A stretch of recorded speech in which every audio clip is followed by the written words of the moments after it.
ನಿಮ್ಮ ಡಾಕ್ಟರ್ಗೆ ಸ್ವಾಗತ. ನಾನು ಚೈತ್ರ ಅಂಚನ್. ಒತ್ತಡದ ಜೀವನ, ಬದಲಾಗ್ತಾ ಇರೋ ಜೀವನ ಶೈಲಿ, ಜನರಿಗೆ ನೂರಾರು ಆರೋಗ್ಯ ಸಮಸ್ಯೆ. ಯಾವ ಸಮಸ್ಯೆಗೆ ಯಾವ ಪರಿಹಾರ ಅನ್ನೋದೇ ದೊಡ್ಡ ಚಿಂತೆ. ಇವೆಲ್ಲ ಪ್ರಶ್ನೆಗಳಿಗೆ ಉತ್ತರ ಸಿಗುತ್ತೆ ನಿಮ್ಮ ಡಾಕ್ಟರ್ನಲ್ಲಿ. ನಾನು ಚೈತ್ರ ಅಂಚನ್.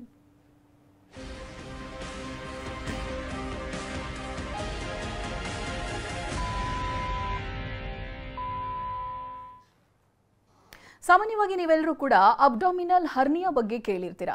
ಬಟ್ ಯಾವ ಕಾರಣಕ್ಕೆ ಇದು ಕಾಣಿಸ್ಕೊಳ್ಳುತ್ತೆ, ಯಾವ್ಯಾವ ಸಿಂಪ್ಟಮ್ಸ್ಗಳನ್ನು ತೋರಿಸುತ್ತೆ, ಜೊತೆಗೆ ಯಾವ ಒಂದು ಏಜ್ನಲ್ಲಿ ಇದು ಆಕ್ಯುಪೈ ಆಗ್ತಾ ಹೋಗುತ್ತೆ, ಯಾವುದು ಸಿವಿಯರ್ ಕಂಡೀಷನ್, ಇವೆಲ್ಲ ಕ್ವೆಶನ್ಗಳು ಸಾಮಾನ್ಯ ಜನರಲ್ಲಿ ಮೂಡ್ತಾನೆ ಇರುತ್ತೆ. ಇವಾಗ ಅಡ್ವಾನ್ಸ್ ಟೆಕ್ನಾಲಜಿ ಇರೋದ್ರಿಂದ ಯಾವುದಕ್ಕೂ ಕೂಡ ಭಯ ಪಡಬೇಕಾದಂಥ ಅಗತ್ಯನೇ ಇಲ್ಲ. ಎಲ್ಲದಕ್ಕೂ ಟ್ರೀಟ್ಮೆಂಟ್ಗಳು ಇದಾವೆ.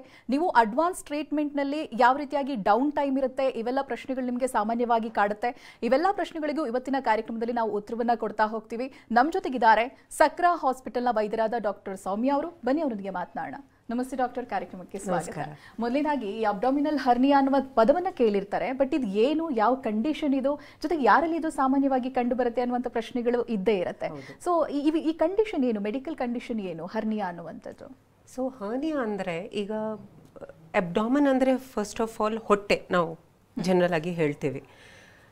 ಈ ಹೊಟ್ಟೆದಲ್ಲಿ ಆ್ಯಕ್ಚುಲಿ ತುಂಬ ಆರ್ಗನ್ಸ್ ಇರುತ್ತೆ ಆ್ಯಂಡ್ ಸರೌಂಡಿಂಗಲ್ಲಿ ಎಲ್ಲ ಮಸಲ್ಸ್ಗಳು ಇರುತ್ತೆ. There are so many muscles which are keeping the organs inside. ಈಗ ಈ ಮಸಲ್ಸಲ್ಲಿ ಕೆಲವು ಸರಿ ಒಂಥರ ವೀಕ್ನೆಸ್ ಇಲ್ಲಾಂದರೆ ಹೋಲ್ ಆಗಿಬಿಡುತ್ತೆ. ಅದಕ್ಕೆ ನಾವು ಹರ್ನಿಯಾ ಹೇಳ್ತೀವಿ. ಅದರಿಂದ ಏನಾಗುತ್ತೆ, ಏನು ಪ್ರೆಷರ್ ಹಾಕುವಾಗ, ಏನು ಕೆಲಸ ಮಾಡುವಾಗ ಇನ್ಸೈಡಿಂದ ಏನೋ ಆರ್ಗನ್ ಆಚೆ ಬರಂಗ್ ಆಗುತ್ತೆ. So because of that it can cause complications. ಅದೇ ಹರ್ನಿಯಾ. ಈಗ ಅದು ಕೆಲವು ಸರಿ ಸ್ಮಾಲ್ ಒನ್ ಇರಬಹುದು, ಅಂದರೆ ಸಿಂಪಲ್ ಹರ್ನಿಯಾ ಥರ ಹೇಳ್ತೀವಿ. ಜನರಲ್ ಆಗಿ ನೀವು ಕೇಳಿರಬೇಕು, ತುಂಬ ಜನ ಅಡ್ಮಿಟ್ ಆಗಿ ಒಂದು ದಿವಸಲ್ಲೇ ಅಡ್ಮಿಷನ್ ಮಾಡಿ ಸರ್ಜರಿ ಮಾಡಿ ಮನೆ ಹೋಗ್ಬಿಡ್ತಾರೆ, ಸೇಮ್ ಡೇ ಓಡಾಡ್ತಾ ಇರ್ತಾರೆ.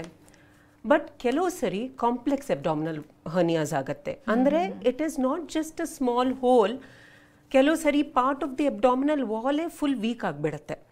ಆರ್ ಮುಂಚೆ ಸರ್ಜರಿ ಆಗಿದೆ, ಅದಾದಮೇಲೆ ಏನೋ ಕಾಂಪ್ಲಿಕೇಶನ್ ಆಗಿದೆ, ಅದರಲ್ಲಿ ಇನ್ಫೆಕ್ಷನ್ ಆಗಿರ್ಬೋದು, ಅದರಲ್ಲಿ ಮೆಶ್ ಹಾಕಿ ಆಮೇಲೆ ಏನೋ ಪ್ರಾಬ್ಲಮ್ ಆಗಿರ್ಬೋದು, ಮೆಶ್ ರಿಮೂವ್ ಮಾಡಿರ್ಬೋದು. ಆ ಟೈಮಲ್ಲಿ ಆ ಥರ ರೆಕರೆಂಟ್ ಹರ್ನಿಯಾಸ್ನು ಕಾಂಪ್ಲೆಕ್ಸ್ ಹರ್ನಿಯಾ ಅಲ್ಲಿ ಬರುತ್ತೆ. ಸೊ ಈ ಥರ ಎಲ್ಲ ಪ್ರಾಬ್ಲಮ್ಸ್ ತುಂಬ ಚೆನ್ನಾಗಿ ಇರುತ್ತೆ. But sometimes they do not realize that this problem is there. ಸುಮ್ಮನೆ ಏನೋ ಸ್ವೆಲ್ಲಿಂಗ್ ಥರ ಇದೆ, ಏನೋ ಮಾಂಸ ಬಂದಿರಬಹುದು, ಏನೋ ದಪ್ಪ ಆಗಿದ್ದೀನಿ ಜನ ಅನ್ಕೊಳ್ತಾರೆ. ಬಟ್ ನೋವು ಬರುವಾಗ ಅದು ಗೊತ್ತಾಗುತ್ತೆ. ಆವಾಗ they seek out medical attention. That is what is a hernia. Yes doctor, ಈ ಸಿಂಪ್ಟಮ್ಸ್ಗಳು ಯಾವ ರೀತಿಯಾಗಿ ತೋರಿಸ್ಕೊಳ್ತಾ ಹೋಗುತ್ತೆ ಅಂತ ಕೆಲವರು ಹೇಳ್ತಾರೆ. ವರ್ಕ್ ಮಾಡಬೇಕಾದ್ರೆ ಮಾತ್ರ ಏನೋ ಗಡ್ಡೆ ತರ ಕಾಣಿಸುತ್ತೆ, ನಮಗೆ ಮಲಗಿದಾಗ ಫುಲ್ ರಿಲ್ಯಾಕ್ಸ್ ಅನ್ಸುತ್ತೆ, ಏನೂ ಇರಲ್ಲ. ಸೊ ಅದೇನು complication? These are the simple hernias actually. ಅಂದರೆ ನೀವು ಏನೋ ಎಕ್ಸರ್ಷನಲ್ ಆಕ್ಟಿವಿಟಿ ಮಾಡ್ತಾ ಇದ್ದೀರಾ, ಇಲ್ಲಾಂದರೆ ನಿಂತ್ಕೊಳ್ತೀರಾ, ಇಲ್ಲಾಂದರೆ when you are pushing anything, at that point of time swelling ಬರ್ತಾ ಇದೆ, ನೋವು ಆಗ್ತಾ ಇದೆ, ಅದು ಎಲ್ಲ ಹರ್ನಿಯಾ ಸಿಂಪ್ಟಮ್ಸ್ ಆಚೆ ಬರ್ತಾ ಇದೆ. Because that intestine are the organ is trying to come out. ಮಲ್ಕೊಳ್ಳೋವಾಗ ಈ ಥರ ಸಿಂಪಲ್ ಹರ್ನಿಯಾಸಲ್ಲಿ when there is no complication like incarceration, ಅಂದರೆ ಅದು ಸಿಕ್ಕಾಕೊಂಡಿಲ್ಲ ಅಂದರೆ ಅದು ವಾಪಸ್ ಹೋಗ್ಬಿಡುತ್ತೆ. It goes back to where it belongs. It's not again protruding out from the abdominal wall. So these are the simple hernias. But ಕೆಲವು ಸರಿ ಏನಾಗುತ್ತೆ, it is always stuck in that area. ತುಂಬ ನೋವು ಆಗ್ತಾ ಇದೆ, ವಾಪಸ್ಸೇ ಹೋಗ್ತಾ ಇಲ್ಲ, ಇಲ್ಲಾಂದರೆ ಆಚೆ ಬಂದ್ಬಿಟ್ಟಿದೆ, ಸ್ವೆಲ್ಲಿಂಗ್ ಥರ ಕಾಣ್ತಾ ಇದೆ, ನೋವಿಲ್ಲ, ಬಟ್ ಅದು ಕ್ರಮೇಣ ಅದು ಜಾಸ್ತಿ ಆಗ್ತಾ ಇದೆ over A period of few years. So all these are the different types of hernia. Means ಒಂದ್ಸಲಿ ಬಂದ್ಬಿಟ್ರೆ going back in is one stage of it. Simple symptom ಇದೆ, ಬಟ್ ಒಳಗಡೆ ಹೋಗ್ತಾ ಇದೆ. ಆಚೆ ಬಂದ್ಬಿಟ್ಟಿದೆ, ಅಲ್ಲಿ ಸಿಕ್ಕಾಕೊಂಡ್ಬಿಟ್ಟಿದೆ, ಬಟ್ ನೋವು ಆಗ್ತಾ ಇಲ್ಲ, ಅದು ಇನ್ನೊಂದು ಸ್ಟೇಜು. ಆಚೆ ಬಂದಿದೆ, ತುಂಬ ನೋವು ಆಗ್ತಾ ಇದೆ, ವಾಪಸ್ಸು ಹೋಗ್ತಾ ಇಲ್ಲ, ಏನೂ ಊಟ ಮಾಡೋಕ್ಕಾಗ್ತಾ ಇಲ್ಲ, ತಿನ್ನೋಕ್ಕಾಗ್ತಾ ಇಲ್ಲ, ವಾಂತಿ ಬರೋಂಗಾಗ್ತಾ ಇದೆ. All this is features of obstruction. So ಇದು ಎಲ್ಲ ವೇರಿಯಸ್ ಸ್ಟೇಜಸ್ ಆಫ್ ಹರ್ನಿಯಾ ಇರುತ್ತೆ. So whenever you see a bulge or ಏನೋ ಪ್ರಾಬ್ಲಮ್ ಥರ ಅನಿಸ್ತಾ ಇದ್ರೆ better to get it checked. Okay doctor, ಇವಾಗ ಬಹಳಷ್ಟು ಜನರಲ್ ಪ್ರಶ್ನೆ ಇರುತ್ತೆ, ಆ ಹರ್ನಿಯಾ ಅಂತ ಬಂದ ಮೇಲೆ ಅದಕ್ಕೆ ಟ್ರೀಟ್ಮೆಂಟ್ ಆಗಲೇಬೇಕಾ, ಸರ್ಜಿಕಲ್ ಟ್ರೀಟ್ಮೆಂಟೇ ಆಗಬೇಕಾ ಲೇಟರ್ ಸ್ಟೇಜಲ್ಲಿ, ಹಾಗೆ ಗುಣ ಆಗೋದಿಲ್ವಾ ಅಂತ? ಇಲ್ಲ, ಹಾಗೆ ಗುಣ ಆಗಲ್ಲ. ಯಾಕೆ ಅಂದರೆ ಇಟ್ಸ್ ಅ ಫಿಸಿಕಲ್ ಡಿಫೆಕ್ಟ್. ಈಗ ಯಾವುದು ಒಂದು ಟ್ಯಾಂಕ್ ಆಫ್ ವಾಟರ್ ಇದ್ರೆ ಅದರಲ್ಲಿ ಏನೋ ಹೋಲ್ ಆಗಿಬಿಟ್ರೆ ಅದರಿಂದ ನೀರು ಸೋರ್ತಾನೆ ಇರುತ್ತಲ್ಲ, ಅದು ಸರಿ ಮಾಡೋಕ್ಕೆ ಏನು ಮಾಡಬೇಕು, ನೀವು ನೀರು ಕಡಿಮೆ ಮಾಡ್ತಾ ಇದ್ರೇನು ಅದು ನೀರು ಸೋರುತ್ತೆ. So you have to make sure that you plug that hole. Similarly ಈಗ ಹೊಟ್ಟೆಯಲ್ಲಿ ಈ abdominal wall is actually a very dynamic structure. ನಾವು ಕೂತಿದ್ದೀವಿ, ಈಗ ನಿಂತ್ಕೊಳ್ತೀನಿ, ಆವಾಗ ಎಷ್ಟು ಕೆಲಸ ಆಗುತ್ತೆ ಕೋರ್ ಮಸಲ್ಸಲ್ಲಿ ನಮಗೆ ಗೊತ್ತಾಗಲ್ಲ. ಅದರಲ್ಲಿ ಏನು ಹೋಲ್ ಆದರೆ the moment you are straining, even coughing, laughing, ಅದರಲ್ಲಿ ಪ್ರೆಷರ್ ಜಾಸ್ತಿ ಆಗುತ್ತೆ. ಸೊ ಟೈಮಲ್ಲಿ ಏನು ಸಿಕ್ಕಾಕೊಂಡ್ಬಿಟ್ರೆ ಕಷ್ಟ. ಸೊ ಈವನ್ ವೆನ್ ಸಿಮ್ಟಮ್ಸ್ ಇಲ್ಲ ಆ ಟೈಮಲ್ಲಿನೂ ಆಪ್ರೇಷನ್ ಮಾಡಿದರೆ, I mean that is the only solution, but ಆ ಟೈಮಲ್ಲಿ ಆಪ್ರೇಷನ್ ಮಾಡಿದರೆ it's the best. Better not to wait for complications to set in. ನೀವು ಅದು ಕೇಳಿರಬೇಕಲ್ಲ, ಅದು I know that statement only in English, so I will repeat that only in English. But a stitch in time will save 9. Correct. So it's literally like that. If there's a small hole, you better repair it at that point of time. ಜಾಸ್ತಿ ಆಗ್ತಾ ಬಂದರೆ ಅದು ಇನ್ನೂ ಜಾಸ್ತಿ repair ಮಾಡಬೇಕು, ಇನ್ನೂ ದೊಡ್ಡ mesh ಹಾಕಬೇಕು, ಇನ್ನೂ ಅಡ್ವಾನ್ಸ್ ಸರ್ಜರಿ ಮಾಡಬೇಕು. ಹೌದು, ಹೀಲಿಂಗಲ್ಲಿ ಲೇಟ್ ಆಗುತ್ತೆ. It is going to take more time to get back to work. So better to fix it when the problem is in the nascent solution. So ಆ ಥರ ಏನು ಕನ್ಫ್ಯೂಷನ್ ಅನ್ಸ್ತಾ ಇದ್ರೆ better go and meet a doctor and get that checked. Yes doctor, ಇಲ್ಲಿ ಕಾರಣಗಳನ್ನ ನೋಡ್ತಾ ಹೋಗೋದಾದ್ರೆ ಬಹಳಷ್ಟು ಜನರಿಗೆ ಇದೊಂದು ಗೊಂದಲ, ಏನು ಲೈಫ್ ಸ್ಟೈಲ್ ಚೆನ್ನಾಗಿ ಮೇಂಟೈನ್ ಮಾಡ್ತಾ ಇರ್ತೀವಿ, ಏನು ಅಂತ ಕಾರಣಗಳಿಲ್ಲ, ಬಟ್ ನನಗೆ ಹೇಗೆ ಹರ್ನಿಯಾ ಬಂತು ಅನ್ನುವಂಥ ಕ್ವಶನ್ಗಳಿರುತ್ತೆ. ಮಹಿಳೆಯರಾಗಿರ್ಬೋದು, ಪುರುಷರಾಗಿರ್ಬೋದು, ಏನೇನು ಕಾರಣಗಳನ್ನ ಕಾಣ್ಬೋದು ನಾವು ಅಂತ? ಆ್ಯಕ್ಚುಲಿ ಲೇಡೀಸಲ್ಲಿ major reason is pregnancy. Okay. ಯಾಕೆಂದರೆ ಪ್ರೆಗ್ನೆನ್ಸಿ ಟೈಮಲ್ಲಿ ಹೊಟ್ಟೆ ತುಂಬ ದಪ್ಪ ಆಗಿಬಿಡುತ್ತೆ. There is so much of pressure inside, abdominal wall ತುಂಬ ಥಿನ್ ಆಗಿಬಿಡುತ್ತೆ. So if you see most of the ladies post pregnancy, ಅದು ಅಬ್ಡಾಮಿನಲ್ ವಾಲ್ ಅಂದರೆ ಅದು ಮಸಲ್ಸ್ ಎಲ್ಲ ತುಂಬ ಥಿನ್ ಆಗಿರುತ್ತೆ. ಅದರಲ್ಲಿ ಹರ್ನಿಯಾ ಬರೋದು ತುಂಬ ಈಸಿ. ಜನರಲ್ ಆಗಿ ಲೇಡೀಸ್ಗೆ ಅಂಬ್ಲಿಕಲ್ ಹರ್ನಿಯಾ ಹೇಳ್ತೀವಿ, ಅಂದರೆ ಒಕ್ಕಳ ಹತ್ರ ಒಂದು ಹರ್ನಿಯಾ ಬರುತ್ತೆ. ಇಲ್ಲ ಅಂದರೆ ಸಿ ಸೆಕ್ಷನ್ ಆಗಿರೋದು ಜಾಗ ಅಲ್ಲಿ ಬರ್ಬೋದು. ಸೊ ಇದಕ್ಕೆ ನಾವು ಇನ್ಸೆಷನಲ್ ಹರ್ನಿಯಾಸ್ ಹೇಳ್ತೀವಿ. ಇನ್ಸೆಷನ್ ಅಂದರೆ ಎಲ್ಲಿ ಕಟ್ ಆಗಿದೆ ಆ ಜಾಗ ಅಲ್ಲಿ. ಸೊ ಸಪೋಸ್ ಯಾವುದು ಒಂದು ಹಳೆ ಸರ್ಜರಿ ಆಗಿದೆ, ಆ ಕಟ್ ಜಾಗಲ್ಲಿ ಕೆಲವು ಸರಿ ಇನ್ಸಿಷನಲ್ ಹರ್ನಿಯಾ ಬರಬಹುದು. ಅದು ಆಗ್ತಾ ದಪ್ಪ ಆಗ್ತಾ ಇರುತ್ತೆ. ಇನ್ನೊಂದು ಜೆಂಟ್ಸಲ್ಲಿ ನೀವು ಕೇಳಿದ್ದೀರಿ, ಸಪೋಸ್ ಸ್ಪೆಸಿಫಿಕ್ಲಿ ಜೆಂಟ್ಸಲ್ಲಿ, ಎಲ್ಡರ್ಲಿ ಜೆಂಟ್ಸಲ್ಲಿ ಏನಾಗುತ್ತೆ ಅಂದರೆ ಅವ್ರ ಯೂರಿನಲ್ಲಿ ಪ್ರಾಬ್ಲಮ್ ಸ್ವಲ್ಪ 45 ಇಯರ್ಸ್ ಮೇಲೆ ಶುರು ಆಗಿಬಿಡುತ್ತೆ. ಇದಕ್ಕೆ ನಾವು ಪ್ರಾಸ್ಟೇಟ್ ಇಶ್ಯೂಸ್ ಹೇಳ್ತೀವಿ. ಅದರಿಂದ ಅವ್ರಿಗೆ ಗೊತ್ತಾಗಲ್ಲ, ನಿಧಾನವಾಗಿ ಯಾವಾಗಲೂ ಯೂರಿನ್ ಹೋಗಬೇಕು ಅಂದರೆ ಮುಗ್ತಾ ಇರ್ತಾರೆ. This is prostate issues causing urinary blockage. ಆ ಥರ ಇದ್ರೇನು ಲೋವರ್ ಅಬ್ಡಾಮಿನಲ್ ಹರ್ನಿಯಾಸ್, ಅದಕ್ಕೆ ನಾವು ಇಂಗ್ವೈನಲ್ ಹರ್ನಿಯಾಸ್ ಹೇಳ್ತೀವಿ, ಆ ಥರನೂ ಬರುತ್ತೆ. So the reasons can be so many. ಇನ್ನೊಂದು ಒಬೆಸಿಟಿಯಿಂದ ಬರುತ್ತೆ. ಜಾಸ್ತಿ ದಪ್ಪ ಇದ್ದರೆ inside your muscles fat will go in, sort of make it weaker, and that can also make you prone to hernias. So or ನಿಮಗೆ ತುಂಬ ಕೆಮ್ಮಿದೆ, ಒಂಥರ ಬ್ರಾಂಕೈಟಿಸ್ ಥರ ಇದೆ, ಅವ್ರ ಆಸ್ತಮಾ ಥರ ಇದೆ, ಆ ಥರ ಜನಗೇನು, because they will be coughing a lot, abdominal pressure increase ಆಗ್ತಾ ಇದೆ, ಅವ್ರಿಗೇನು ಬರಬಹುದು. ಓಕೆ ಡಾಕ್ಟರ್, ಒಬ್ರು ಕಾಲರ್ ಇದ್ದಾರೆ, ಮಾತನಾಡಿಸ್ತೀನಿ ನಾನು. ರಾಮನಗರದಿಂದ ಸರಸ್ವತಿ ಅಂತ ಕರೆ ಮಾಡಿದ್ದಾರೆ. ನಮಸ್ತೆ. ಹಲೋ, ನಮಸ್ತೆ ಮೇಡಮ್. ನಮಸ್ತೆ ಡಾಕ್ಟರ್ ಇದ್ದಾರೆ, ನಿಮ್ಮ ಆರೋಗ್ಯ ಸಮಸ್ಯೆ ಏನಿದೆ ಹೇಳ್ಕೊಳ್ಳಿ ಅಮ್ಮ. ಹೇಳಿ ಸರಸ್ವತಿ. ಹೇಳಿ ಮೇಡಮ್. ನಿಮ್ಮ ಆರೋಗ್ಯ ಸಮಸ್ಯೆ ಏನಿದೆ ಹೇಳ್ಕೊಳ್ಳಿ ಸರಸ್ವತಿ ಅವರೇ, ಡಾಕ್ಟರ್ ಇದ್ದಾರೆ. ಒಂಥರ ಗ್ಯಾಸ್ಟ್ರಿಕ್ ತರ ಮೇಡಮ್, ಒಂದೊಂದ್ಸರಿ ಇದ್ದಕ್ಕಿದ್ದಂಗೆ ಹಸಿವು ಆಗುತ್ತೆ, ಒಂದೊಂದ್ಸರಿ ಹಾಗಲ್ಲ, ಇದ್ದಕ್ಕಿದ್ದಂಗೆ ರೈಟ್ ಸೈಡ್ ಅಲ್ಲಿ ಪೈನ್ ಬರುತ್ತೆ. ಯಾಕೆ? ಏಜ್ ಬಂದು 49. ಓಕೆ, ನಿಮ್ಗೆ ಅಲ್ಲಿ ಏನು ಸ್ವೆಲ್ಲಿಂಗ್ ತರ ಏನು ಅನಿಸ್ತಾ ಇದೆಯಾ? ಇಲ್ಲ, ಏನಿಲ್ಲ ಮೇಡಮ್. ಓಕೆ, ಆಕ್ಚುಲಿ ನಿಮ್ಗೆ ಇದು ಊಟ ಮಾಡೋ ಆದ್ಮೇಲೆ ಆಗ್ತಾ ಇದೆಯಾ? ಹೌದು. ಓಕೆ, ಇದು ಹರ್ನಿಯಾ ಪ್ರಾಬ್ಲಮ್ ಅಲ್ಲ, ಗಾಲ್ ಬ್ಯಾಡರ್ ಸ್ಟೋನ್ ಪ್ರಾಬ್ಲಮ್ ಇರ್ಬೋದು, ಅಂದರೆ ಪಿತ್ತಕೋಶಲ್ಲಿ ಕಳ್ಳು ಇರ್ಬೋದು. ನೀವು ಒಂದ್ಸಲಿ ಚೆಕಪ್ ಮಾಡಿಸ್ಬೇಕು, ಅಲ್ಟ್ರಾಸೌಂಡ್ ಒಂದ್ಸಲಿ ಮಾಡಿಸ್ಬೇಕು. ಅರ್ಥ ಆಯ್ತಾ? ನಿಮ್ಮ ಮನೆ ಹತ್ರ ಯಾವುದು ಒಂದು ಒಳ್ಳೆ ಡಾಕ್ಟರ್ ಹತ್ರ ಹೋಗಿ ತೋರಿಸಿ, ಅದು ಅಲ್ಟ್ರಾಸೌಂಡ್ ಮಾಡಿದ್ರೆ ಗೊತ್ತಾಗತ್ತೆ. ಇವತ್ತು ನಾವು ಮಾತಾಡ್ತಾ ಇರೋದು ಹರ್ನಿಯಾ ಬಗ್ಗೆ, ನಿಮ್ಮ ಪ್ರಾಬ್ಲಮ್ ಆ ಥರ ಅಲ್ಲ. ಓಕೆ, ಕೆಲವರಿಗೆ ಅದೊಂದು ಗೊಂದಲ ಇದ್ದೇ ಇರುತ್ತೆ, ಅದಕ್ಕೆ ಡಾಕ್ಟರ್ ಹತ್ರ ಹೋಗಿ ಕೇಳಬೇಕು. ನೋವು ಕಾಣಿಸಿದ ತಕ್ಷಣ ಭಯ ಬೀಳ್ತಾರೆ. ಸುನಂದ ಅಂತ ಬಳ್ಳಾರಿಯಿಂದ ಕರೆ ಮಾಡಿದ್ದಾರೆ. ನಮಸ್ತೆ. ನಮಸ್ತೆ ಮೇಡಮ್. ನಮಸ್ತೆ ಡಾಕ್ಟರ್ ಇದ್ದಾರೆ, ಮಾತನಾಡಿ ಅಮ್ಮ. ನಿಮ್ಗೆ ಏನು ಆರೋಗ್ಯ ಸಮಸ್ಯೆ ಇದೆ ಹೇಳ್ಕೊಳ್ಳಿ. ನಮಸ್ತೆ ಮೇಡಮ್. ನಮಸ್ಕಾರ, ಹೇಳಿ ಸುನಂದ. ಮೇಡಮ್, ನಮ್ಮ ಮನೆಯವರಿಗೆ ಹತ್ತಿರ ಐತೆ, ಅವ್ರಿಗೆ ರಿಕ್ವೆಸ್ಟ್ ಮಾಡಿ ಸೈಡ್ಗೆ ಅಂತಾರಲ್ಲ ಮೇಡಮ್, ಅಲ್ಲೇ ಆಯ್ತು. ಅರ್ಥ ಆಗ್ಲಿಲ್ಲ, ಏನು? ಸ್ಪಷ್ಟವಾಗಿ ಮಾತನಾಡಿ ಅಮ್ಮ, ಧ್ವನಿ ಸ್ಪಷ್ಟವಾಗಿಲ್ಲ ನಿಮ್ದು. ಹೌದ್ರಿ ಮೇಡಮ್, ಅದು ಹೆಜ್ಜೆ ಅಂತಾರಲ್ಲ ಮೇಡಮ್, ಆಟ ಸೈಡ್ಗೆ ರಿಕ್ವೆಸ್ಟ್ ಮಾಡೋದು. ಯಾವ ಭಾಗದಲ್ಲಿ ಕಾಣಿಸ್ಕೊಳ್ತಾ ಇದೆ, ಏನಂತ ಸರಿಯಾಗಿ ಹೇಳಿ, ಗೊತ್ತಾಗ್ತಾ ಇಲ್ಲ. ಬಲಗಡೆ ಭಾಗದಲ್ಲಿ. ಹಾ. ಓಕೆ ಓಕೆ, ಎಷ್ಟು ದಿವಸದಿಂದ ಇದೆ? ತುಂಬ ನೋವಿದೆಯಾ ಅವ್ರಿಗೆ? ಅದು ಕೆಮ್ಮಿದ್ರೆ ನೋವು ಬರುತ್ತೆ ಮೇಡಮ್. ಈಗ 5-6 ವರ್ಷ ಆಯ್ತು ಮೇಡಮ್ ಆಗಿದೆ. ಹಾಂ, ನಿಮ್ಮ ಡಿಸ್ಕ್ರೈಬ್ ಮಾಡೋ ಪ್ರಕಾರ ಇಂಗ್ವೈನಲ್ ಹರ್ನಿಯಾ ಅಂದರೆ ಆ ಥರ ಅನಿಸ್ತಾ ಇದೆ. ಲೋವರ್ ಅಬ್ಡಾಮನ್ ಅಂದರೆ ಹೊಟ್ಟೆ ಕೆಳಗಡೆ ಇದೆ ಅಲ್ಲ? ಹೌದು ಮೇಡಮ್. ಹಾಂ, ಅದಕ್ಕೆ ಆಪರೇಷನ್ ಬೇಕೇ ಬೇಕಾಗತ್ತೆಮ್ಮ. ಸೊ ಒಂದು ಸರ್ಜನ್ ಹತ್ರ ಹೋಗಿ ಅದು ಪರಿಹಾರ ಮಾಡಿಸ್ಬೇಕು. ಅದು ಆಪರೇಷನ್ ಬೇಕೇ ಬೇಕು. ನೋವು ಆಗ್ತಾ ಇದೆ ಅಂದರೆ ಸ್ವಲ್ಪ ಬೇಗ ಮಾಡಿಸ್ಕೊಂಡ್ರೆ ಬೆಟರ್. ಥ್ಯಾಂಕ್ ಯು ಸುನಂದ ಅವರೇ ಕರೆ ಮಾಡಿದ್ದಕ್ಕಾಗಿ. ಎಸ್, ಮತ್ತೊಬ್ರು ಕಾಲರ್ ಇದ್ದಾರೆ. ನಮಸ್ತೆ. ನಮಸ್ತೆ. ನಮಸ್ಕಾರ ಮೇಡಮ್. ಟಿವಿ ಮ್ಯೂಟ್ ಮಾಡಿ ಮಾತನಾಡಬೇಕು. ಟಿವಿ ನೋಡ್ಕೊಂಡು ಮಾತನಾಡಬೇಡಿ. ನಿಮ್ಗೆ ಏನು ಆರೋಗ್ಯ ಸಮಸ್ಯೆ ಇದೆ ಅದನ್ನ ಡಾಕ್ಟರ್ ಹತ್ರ ಹೇಳ್ಕೊಳ್ಳಿ. ಓಕೆ ಮಾತನಾಡಿ. ನಮಸ್ಕಾರ ಮೇಡಮ್. ನಮಸ್ಕಾರ, ಹೇಳಿ ಸರ್. ಇವಾಗ ನಾವು ಈಗ 9 ತಿಂಗಳ ಹಿಂದೆ ಆಲ್ರೆಡಿ ಆಪರೇಷನ್ ಮಾಡಿಸಿದೀವಿ ಓಕೆ. ಮಂಡ್ಯದಲ್ಲಿ. ಇವಾಗ ಇನ್ನೊಂದು ಸೈಡು ನೋವು ಬರ್ತಾ ಇದೆ. ಹೌದಾ? ಆ ಟೈಮಲ್ಲಿ ಇನ್ನೊಂದು ಸೈಡು ಸ್ಕ್ಯಾನಿಂಗ್ ಮಾಡಿಸಿದ್ದೀರಾ? ಆ ಟೈಮಲ್ಲಿ ಚೆಕ್ ಮಾಡಿಸಿದ್ದೀರಾ? ಅದು ಕಂಡಿದ್ದಿಲ್ಲ. ಹೌದಾ?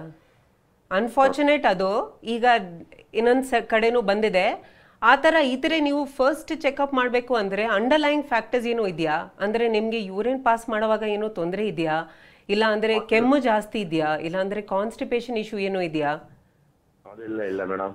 ಯಾವುದೂ ಇಲ್ವಾ? ನಿಮ್ಮ ಏಜ್ ಎಷ್ಟು ಸರ್? BP ಇದೆ ಮೇಡಮ್. Age 52 madam. 22 ಅಷ್ಟೇನಾ?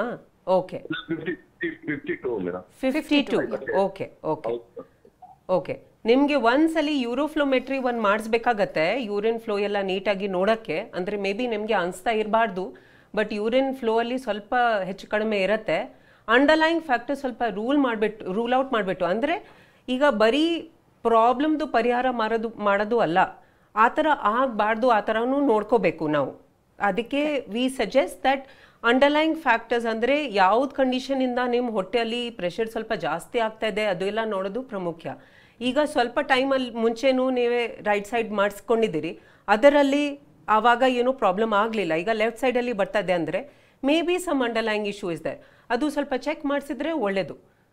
ಥ್ಯಾಂಕ್ ಯು ಕರೆ ಮಾಡಿದ್ದಕ್ಕಾಗಿ. ಡಾಕ್ಟರ್ ಅವರು ಹೇಳ್ತಾ ಇದ್ರು ಹಿಂದೆ ಆಪರೇಷನ್ ಮಾಡಿಸ್ಕೊಂಡಿದೆ ಮತ್ತೆ ಇನ್ನೊಂದು ಕಡೆಯಲ್ಲಿ ನೋವು ಕಾಣಿಸ್ಕೊಳ್ತದೆ. ಹೇಗೆ ಅದು ರಿಕರೆಂಟ್ ಆಗಿ ಹೇಗೆ? ರೆಕರೆಂಟ್ ಅಲ್ಲ. ಸೊ ರೆಕರೆಂಟ್ ಅಂದ್ರೆ ಸೇಮ್ ಜಾಗ ಅಲ್ಲಿ ಬರ್ತಾ ಇದೆ. ಓಕೆ, ಅದು ಅಂದ್ರು ರೆಕರೆಂಟ್. ಇನ್ನೊಂದು ಕಡೆ ಬರ್ತಾ ಇದೆ ಅಂದ್ರೆ ಒಂದು ಹೊಸ ಹನಿಯ ಬಂದಿದೆ. ಆ ಟೈಮಲ್ಲಿ ನಾವು ಡೆಫಿನೆಟ್ ಆಗಿ ನೋಡಬೇಕು ದಟ್ ಅಂಡರ್ಲೈಯಿಂಗ್ ಫ್ಯಾಕ್ಟರ್ಸ್ ನಾವು ಚೆಕ್ ಮಾಡಬೇಕು. This is why a thorough work up is very important for any patient. ನಾವು ಬರೀ ಹನಿಯಾ ಫಿಕ್ಸ್ ಮಾಡ್ತಾ ಇದ್ದೀವಿ ಆ ಥರ ಇಲ್ಲ. ಅದು ಚೆಕ್ ಮಾಡಿಬಿಟ್ಟು ಪೇಷಂಟ್ಗೆ ಅದೇ ಥರ ಪ್ರಾಬ್ಲಮ್ ಬರಬಾರ್ದು, ಇಲ್ಲಾಂದರೆ ಏನು ಲೈಫ್ ಸ್ಟೈಲ್ ಮಾಡಿಫಿಕೇಶನ್ಸ್ ಹೇಳಬೇಕು, ಅದು ಎಲ್ಲ ಹೇಳೋದು ನಮ್ಮ ಕರ್ತವ್ಯ ಅಷ್ಟೇ. ಕರೆಕ್ಟ್. ಡಾಕ್ಟರ್, ಇಲ್ಲಿ ಚಾಲೆಂಜಸ್ ಅನ್ಸೋದು ಯಾವಾಗ ಅಂತ? ಹರ್ನಿಯಾದ ಯಾವ ಕಂಡೀಷನ್ ಬಹಳ ಕಷ್ಟ ಅನ್ಸುತ್ತೆ ಟ್ರೀಟ್ ಮಾಡೋದು? ಆ್ಯಕ್ಚುಲಿ ಸಿಂಪಲ್ ಹರ್ನಿಯಾಸ್ ಅಲ್ಲಿ ಅಷ್ಟೊಂದು ಪ್ರಾಬ್ಲಮ್ ಆಗಲ್ಲ. ಈ ಕಾಂಪ್ಲೆಕ್ಸ್ ಹರ್ನಿಯಾಸ್ ಅಲ್ಲಿ ರೆಕರೆಂಟ್ ಅಂದರೆ ಒಂದು ಕಡೆ ಆಗಿದೆ ಮತ್ತೆ ಬಂದಿದೆ, ಆ ಥರ ಹರ್ನಿಯಾಸ್ ಅಲ್ಲಿ ಜಾಸ್ತಿ ಪ್ರಾಬ್ಲಮ್ ಬರುತ್ತೆ. ಈಗ ಕೆಲವು ಸರಿ ಏನಾಗುತ್ತೆ, ನಾವು ಆ್ಯಕ್ಚುಲಿ ಫೋಟೋಸಲ್ಲಿನೂ ತೋರ್ಸಕ್ಕೆ ಹೇಳಿದ್ದೀವಿ, ಒಂದು ಸ್ಮಾಲ್ ಹನಿಯಾ ಅಂದರೆ ಒಂದು 5 ಸೆಂಟಿಮೀಟರ್ 2 ಸೆಂಟಿಮೀಟರ್ ಹನಿಯಾ ಆ ಥರ ಅಲ್ಲ. ಕೆಲವು ಸರಿ ಜನಗೆ ಫುಲ್ ಅಬ್ಡಾಮಿನಲ್ ವಾಲಲ್ಲಿ ವೀಕ್ನೆಸ್ ಬಂದ್ಬಿಡುತ್ತೆ. ಈ ಥರ ಕಾಂಪ್ಲೆಕ್ಸ್ ಕೇಸಸಲ್ಲಿ ತುಂಬ ಪ್ರಿಪರೇಷನ್ ಬೇಕಾಗತ್ತೆ. First of all underlying factors ಅಂತೂ ನೋಡ್ಕೋಬೇಕು, ಪೇಷಂಟ್ ಫ್ಯಾಕ್ಟರ್ಸ್ ನೋಡ್ಕೋಬೇಕು. ಅಂದರೆ ಅವ್ರಿಗೆ ಡಯಾಬಿಟೀಸ್ ಇದ್ದರೆ, ಹಾರ್ಟ್ ಪ್ರಾಬ್ಲಮ್ ಇದ್ದರೆ, ಅವ್ರ ಕಫ ಏನೋ ಇದ್ದರೆ ಅದು ಸ್ವಲ್ಪ ಪರಿಹಾರ ಮಾಡಬೇಕು, ಟ್ರೀಟ್ ಮಾಡಬೇಕು. ಅದೆಲ್ಲ ಮಾಡಿಕೊಂಡು ವಿ ಪ್ರಿಪೇರ್ ಫಾರ್ ಸರ್ಜರಿ. ಈಗ ಸರ್ಜರಿ ಮಾಡೋವಾಗೂ ವೇರಿಯಸ್ ಟೈಪ್ಸ್ ಆಫ್ ಸರ್ಜರಿ ಇರುತ್ತೆ. ಕೆಲವು ಜನಗೆ because of their medical condition ಬರೀ ಓಪನ್ ಸರ್ಜರಿ ಮಾಡೋಕ್ಕೆ ಪರಿಸ್ಥಿತಿ ಇರುತ್ತೆ. ಲಾರ್ಜ್ ಹರ್ನಿಯಾ ಇದೆ, we cannot subject them to general anaesthesia, ಅದು ಲ್ಯಾಪ್ರೋಸ್ಕೋಪಿಕ್ ಇಲ್ಲ ಅಂದರೆ ಮಿನಿಮಲ್ ಇನ್ವೇಸಿವ್ ಸರ್ಜರೀಸ್ ಎಲ್ಲ ಮಾಡೋಕ್ಕೆ ಫುಲ್ ಜನರಲ್ ಆನೆಸ್ಥೆಸಿಯಾ ಕೊಡಬೇಕಾಗತ್ತೆ. So if that is not possible, patient is not fit for that, ಆವಾಗ ನಾವು ಓಪನ್ ಸರ್ಜರಿನೇ ತಯಾರಿ ಮಾಡಬೇಕು. ಆವಾಗ ಡೆಫಿನೆಟ್ಲಿ ರಿಕವರಿ ಸ್ವಲ್ಪ ಲೇಟ್ ಆಗುತ್ತೆ. ಬಟ್ ಈಗ ಏನಾಗಿದೆ ಅಂದರೆ with the advent of robotic surgery ಈಗ ಮಿನಿಮಲಿ ಇನ್ವೇಸಿವ್ ಟೆಕ್ನಿಕಲ್ಲಿ ನಾವು ಅಡ್ವಾನ್ಸ್ ಸರ್ಜರೀಸು ಮಾಡಬಹುದು. But caveat being patient should be fit for general anaesthesia. ಅಂದರೆ ಅವ್ರಿಗೆ ಜನರಲ್ ಆನೆಸ್ಥೆಸಿಯಾ ಕೊಡೋಕ್ಕಾಗ್ತಾ ಇಲ್ಲ, ಅವ್ರ ಫಿಟ್ನೆಸ್ ಇಲ್ಲ, ಆವಾಗ ನಾವು ಇದು ಎಲ್ಲ ಅಡ್ವಾನ್ಸ್ ಪ್ರೊಸೀಜರ್ಸ್ ಮಾಡೋಕ್ಕಾಗಲ್ಲ. ಬಟ್ ಬರೀ ದಪ್ಪ ಹನಿಯಾ ಇದೆ ಆ ಥರ ಇದ್ದರೆ ಬಟ್ ಪೇಷಂಟ್ ಇಸ್ ಫಿಟ್ ಅಂದರೆ ಡೆಫಿನೆಟ್ಲಿ ರೊಬಾಟಿಕ್ ಸರ್ಜರಿ ಮಾಡಿ ಮಿನಿಮಲ್ ಆಕ್ಸೆಸ್ ಕಂಡೀಷನಲ್ಲಿನೇ ಅದು ಟ್ರೀಟ್ ಮಾಡೋಕ್ಕೆ ಪರಿಸ್ಥಿತಿ ಇರುತ್ತೆ. ಇದು ಎಲ್ಲ ಪ್ಲಾನಿಂಗ್ ಮಾಡಿ ಆಮೇಲೆ ಪೋಸ್ಟ್ ಆಪರೇಟಿವ್ ಇನ್ಸ್ಟ್ರಕ್ಷನ್ಸು ತುಂಬ ಇರುತ್ತೆ and post operative follow up ತುಂಬ ಇಂಪಾರ್ಟೆಂಟ್ ಇರುತ್ತೆ. ಸೊ ನಾನು ಎಲ್ಲ ಕಾಂಪ್ಲೆಕ್ಸ್ ಹರ್ನಿಯಾ ಪೇಷಂಟ್ಸ್ಗೆ ಹೇಳ್ತೀನಿ, ಫಸ್ಟ್ ಆಫ್ ಆಲ್ ಪ್ರೀ ಆಪರೇಟಿವಿಂದಾನೇ ಶುರು ಆಗುತ್ತೆ ಕೌನ್ಸಿಲಿಂಗು. ಅವರು ಅರ್ಥ ಮಾಡ್ಕೋಬೇಕು that this is a complex surgery. It's not going to be like ಅಂದರೆ ಬಂದಿದ್ದೀವಿ ಹಾಸ್ಪಿಟ್ಲ್ ಇವತ್ತು, ನಾಳೆನೇ ಸರ್ಜರಿ ಆಗಿಬಿಡುತ್ತೆ, ನಾಳೆದ್ದು ಹೋಗಿಬಿಡ್ತೀವಿ, ಆ ಥರ ಅಲ್ಲ. ಅದು ಪ್ಲ್ಯಾನಿಂಗ್ ಮಾಡಿ ಮಾಡಬೇಕು. ಫಸ್ಟ್ CT ಸ್ಕ್ಯಾನ್ ಮಾಡಿ ಫುಲ್ ಅಬ್ಡಾಮಿನಲ್ ವಾಲ್ ನೋಡಬೇಕು. ಅದು surgery ಆದಮೇಲೇನು may be 1 or 2 days ಹಾಸ್ಪಿಟಲಲ್ಲಿ ಇರಬಹುದು, ಬಟ್ ಮನೆ ಹೋಗಾದ್ಮೇಲೇನು ಸ್ವಲ್ಪ ರೆಸ್ಟ್ರಿಕ್ಷನ್ಸ್ ಇರುತ್ತೆ. ಕೆಲವು ಸರಿ ಬೆಲ್ಟ್ ಹಾಕ್ಕೊಡೋಕ್ಕೆ ಹೇಳ್ತೀವಿ, ಅದು ಎಲ್ಲ ಇಂಪಾರ್ಟೆಂಟ್ ಇದೆ and that has to be followed. ಆಮೇಲೆ 6 months 1 year ಅಲ್ಲಿ ಸ್ವಲ್ಪ ಫಾಲೋ ಅಪ್ ಇರುತ್ತೆ. ಯಾಕೆಂದರೆ ಹರ್ನಿಯಾ ರೆಕರೆನ್ಸ್ ಇಮಿಡಿಯೇಟ್ಲಿ ಗೊತ್ತಾಗಲ್ಲ, ಅದು ಬರೋದು ಆಮೇಲೆ ಸ್ವಲ್ಪ. So follow up is extremely important for the patient. ಇದು ಎಲ್ಲ ಸ್ಟಾರ್ಟಿಂಗ್ ಅಲ್ಲಿನೇ ಮಾತಾಡ್ಕೋಬೇಕು. ಓಕೆ ಡಾಕ್ಟರ್, ಇವಾಗ ಅಡ್ವಾನ್ಸ್ ಟೆಕ್ನಾಲಜಿ ಯೂಸ್ ಆಗ್ತಾ ಇದೆ, ಅಡ್ವಾನ್ಸ್ ಟ್ರೀಟ್ಮೆಂಟ್ಗಳು ಹೊಂದುತ್ತೆ ಅಂತ ಇದ್ರೆ ಅಲ್ಲಿ ಟ್ರೀಟ್ಮೆಂಟ್ ಡೌನ್ ಟೈಮ್ ಎಲ್ಲಾನು ಸ್ವಲ್ಪ ಕಡಿಮೆ ಆಗುತ್ತಾ? ಹೇಗೆ ಟ್ರೀಟ್ಮೆಂಟ್ ಚೆನ್ನಾಗಿ ಹೋಗ್ಬೋದಾ ಹೇಗೆ ಅಂತ? ತುಂಬಾ ಆಗುತ್ತೆ. ಈಗ ಸೇಮ್ ಆಪರೇಷನ್ ಅದರಲ್ಲಿ ಆಕ್ಚುಲಿ 1 ವಾರ ಅಡ್ಮಿಷನ್ ಬೇಕಿತ್ತು. What we call as abdominal wall reconstruction. ಅದು ಮಾಡಿದ್ರೆ ಓಪನ್ ಮಾಡಿದರೆ patient has to be in the hospital for 1 week. ಆಮೇಲೆ ಕೆಲವು ಸರಿ ಇಲ್ಲಿ ಟ್ಯೂಬ್ಸ್ ಇರುತ್ತೆ, ಯಾಕೆಂದ್ರೆ ದೊಡ್ಡ ಹರ್ನಿಯಾ ಮಾಡ್ತೀವಿ, ಇಲ್ಲಿ ಮೆಶ್ ಹಾಕ್ತೀವಿ, ಅಲ್ಲಿ ಏನು ನೀರು ತುಂಬ್ಕೋಬಾರ್ದು, ಬ್ಲಡ್ ತುಂಬ್ಕೋಬಾರ್ದು, ಅದಕ್ಕೆ ನಾವು ಅಲ್ಲಿ ಟ್ಯೂಬ್ಸ್ ಹಾಕೋತೀವಿ. Tubes will be connected to a vacuum jar and all that. ಆ ಥರ ಸೇಮ್ ಪ್ರೊಸೀಜರ್ ಈಗ ಮಿನಿಮಲ್ ಆಕ್ಸೆಸ್ ರೊಬಾಟಿಕಲಿ ಇಲ್ಲಾಂದರೆ ಲ್ಯಾಪ್ರೋಸ್ಕೋಪಿಕಲಿ ಮಾಡಿದರೆ ಟ್ಯೂಬ್ಸ್ ಎಲ್ಲ ಕಡಿಮೆ ಆಗಿಬಿಡತ್ತೆ, ರಿಕವರಿ ತುಂಬ ಬೇಗ ಆಗುತ್ತೆ. ಡೌನ್ ಟೈಮ್ ಅಂದರೆ ಹಾಸ್ಪಿಟಲಲ್ಲಿ only 1 or 2 days and getting back to work within 2 weeks maximum and you can drive and ಗೋ.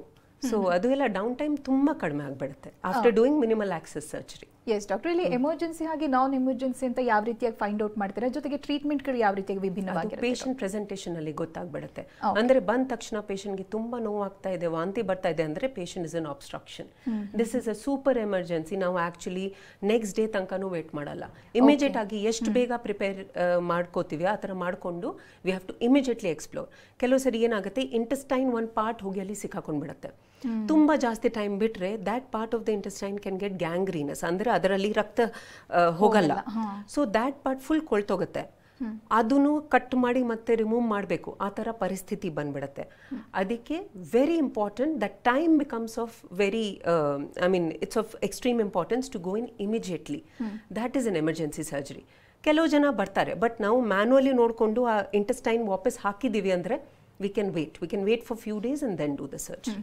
ಈ ಪೋಸ್ಟ್ ಸರ್ಜರಿ ಕೇರ್ ಯಾವ ರೀತಿಯಾಗಿರಬೇಕು ಅಂತ ನೀವು ನಾರ್ಮಲಿ ಸಜೆಸ್ಟ್ ಮಾಡ್ತೀರಾ ಡಾಕ್ಟರ್? ಅದು ಕೂಡ ವ್ಯಕ್ತಿಯಿಂದ ವ್ಯಕ್ತಿಗೆ ಬೇರೆ ಆಗುತ್ತೆ. ಹೌದು, ಡೆಫಿನೆಟ್ಲಿ, ಬಿಕಾಸ್ ಅವ್ರ ಅಬ್ಡಾಮಿನಲ್ ವಾಲ್ ಕಂಡೀಷನ್ ಮೇಲೆ ಡಿಪೆಂಡ್ ಆಗುತ್ತೆ.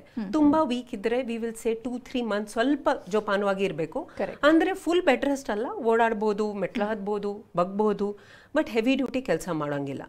But for young patients you can actually get back within 2 weeks maximum. Okay, ಇನ್ನೊಂದು ನಾನು ಯಾವಾಗಲೂ ಹೇಳ್ತೀನಿ, ಬ್ಯಾಂಗ್ಳೂರ್ ಟ್ರಾಫಿಕಲ್ಲಿ 2 wheeler ಎಲ್ಲ ಓಡಾಡಕ್ಕೆ ಹೋಗಬಾರ್ದು ಸ್ಟಾರ್ಟಿಂಗಲ್ಲಿ, ಯಾಕೆಂದರೆ ಫುಲ್ ಪ್ರೆಷರ್ ಹೊಟ್ಟೆ ಮೇಲೆ ಆಗುತ್ತೆ. ಸೊ ಅಷ್ಟೇ. ಬಟ್ 4 wheeler ಈಗ every one has automatic and all, automatic car ಎಲ್ಲ ಓಡಿಸ್ಬೋದು, ಇಲ್ಲಾಂದರೆ ಬಸ್ಸಲ್ಲಿ ಟ್ರಾವೆಲ್ ಮಾಡಿ, ಕ್ಯಾಬಲ್ಲಿ ಟ್ರಾವೆಲ್ ಮಾಡಿ. ಬಟ್ 2 wheeler ಅಂತೂ ಬೇಡವೇ ಬೇಡ post hernia surgery for may be 1 month I would say. Okay doctor, ನೀವು ಅಡ್ವಾನ್ಸ್ ಟ್ರೀಟ್ಮೆಂಟ್ ಬಗ್ಗೆ ಹೇಳ್ತಾ ಇದ್ರಿ, ಬಹಳಷ್ಟು ಜನ ಕೇಳ್ತಾರೆ ಪ್ರಿವೆನ್ಷನ್ ಬಗ್ಗೆನೂ ಮಾತನಾಡಿ ಡಾಕ್ಟರ್, ಯಾವ ರೀತಿಯಾಗಿ ಪ್ರಿವೆಂಟ್ ಮಾಡಬಹುದು ನಾವು ಅಂತ, ಲೈಫ್ ಸ್ಟೈಲ್ ನಲ್ಲಿ ಯಾವ ರೀತಿಯಾಗಿ ಚೇಂಜಸ್ ಬೇಕು ಅಂತ ಹೇಳ್ತೀರಾ? ಫಸ್ಟ್ ಆಫ್ ಆಲ್ ಸ್ವಲ್ಪ ಹೆಲ್ತ್ ಮೇಂಟೈನ್ ಮಾಡ್ಕೋಬೇಕು ಆ್ಯಂಡ್ ನಾವು ಕೋರ್ ಮಸಲ್ ಸ್ಟ್ರೆಂತ್ ಸ್ವಲ್ಪ ಬಿಲ್ಡ್ ಮಾಡ್ಕೋಬೇಕು. ತುಂಬ ಎಕ್ಸಸೈಸಸ್ ಇರುತ್ತೆ ಕೋರ್ ಮಸಲ್ ಸ್ಟ್ರೆಂತ್ ಬಿಲ್ಡ್ ಮಾಡೋಕ್ಕೆ. ಸ್ಪೆಷಲಿ ಪ್ರೆಗ್ನೆನ್ಸಿ ಟೈಮಲ್ಲಿ females have to do that. Make sure that you build up your core muscle strength. ಆ ಟೈಮಲ್ಲಿ ಹರ್ನಿಯಾ ಬರೋದು ಪರಿಸ್ಥಿತಿ ಸ್ವಲ್ಪ ಕಡಿಮೆ ಇರುತ್ತೆ. ಆ್ಯಂಡ್ ಈವನ್ ಫಾರ್ ಜೆಂಟ್ಸ್, ಈಗ ನೀವು ಸ್ಮೋಕಿಂಗ್ ಮಾಡ್ತಾ ಇದೆ ಅಂದರೆ ಸ್ಮೋಕಿಂಗ್ ಬಿಡಿ. Smoking is a very big risk factor for hernia to form. ಯಾವುದು ಯೂರಿನರಿ ಇಶ್ಯೂಸ್ ಆಗ್ತಾ ಇದೆ, ಕಾನ್ಸ್ಟಿಪೇಷನ್ ಇಶ್ಯೂಸ್ ಆಗ್ತಾ ಇದೆ, ಕ್ರಾನಿಕ್ ಕಾಫ್ ಇಶ್ಯೂಸ್ ಇದೆ, ಅದು ಎಲ್ಲ ಬೇಗ ಸ್ವಲ್ಪ ಪರಿಹಾರ ಮಾಡಿದರೆ ಈ ಥರ ಎಕ್ಸೆಸಿವ್ ಪ್ರೆಷರ್ ಆನ್ ದ ಎಬ್ಡಾಮನ್ ಬರಲ್ಲ ಆ್ಯಂಡ್ ಚಾನ್ಸಸ್ ಆಫ್ ಹರ್ನಿಯಾ ಬರಲ್ಲ. ಕೆಲವು ಸರಿ ಇಟ್ಸ್ ನಾನ್ ಮಾಡಿಫೈಬಲ್, ಅಂದರೆ ಸರ್ಜರಿ ಆಗಿದೆ ಆಮೇಲೆ ಬಂದ್ಬಿಟ್ಟಿದೆ, ಏನು ಮಾಡೋಕ್ಕಾಗಲ್ಲ. ಇಲ್ಲ ಅಂದರೆ ಎಲ್ಲ ನಾವು ಟ್ರೈ ಮಾಡಿದ್ದೀವಿ ಅಂದರೆ ವಿ ಹ್ಯಾವ್ ಬೀನ್ ಕೇರ್ಫುಲ್, ಜೋಪಾನವಾಗಿ ಇದ್ವಿ, ಬಟ್ ಇನ್ನೂ ಬಂದಿದೆ, ಆ ಥರನೂ ಆಗ್ಬೋದು. ಇನ್ನೊಂದು ಯಂಗ್ ಜನ್ರೇಷನ್ ಈಗ ತುಂಬ ಮಾಡ್ತಾರೆ, ಜಿಮ್ಮಲ್ಲಿ ಹೋಗಿ ತುಂಬ ಹೆವಿ ವೇಟ್ಸ್ ಎಲ್ಲ ಎದ್ಬಿಡ್ತಾರೆ. ಓಕೆ, ಸ್ಟ್ರೆಂತ್ ಟ್ರೈನಿಂಗ್ ಅದು ಎಲ್ಲ ಹೇಳಿಬಿಟ್ಟು ಅದು ಎಲ್ಲ ಗ್ರ್ಯಾಜುಯಲ್ ಆಗಿ ಮಾಡಬೇಕು ಆ್ಯಂಡ್ ಅಂಡರ್ ಪ್ರಾಪರ್ ಸೂಪರ್ವಿಷನ್ ಮಾಡಬೇಕು. ಇಲ್ಲ ಅಂದರೆ if you go to lift do that dead ಲಿಫ್ಟ್ಸ್ನೋ ಆ ಥರ ತುಂಬ ಜೋರಾಗಿ ಮಾಡಿದರೆ you can get slip disc also, you can get very bad hernias also.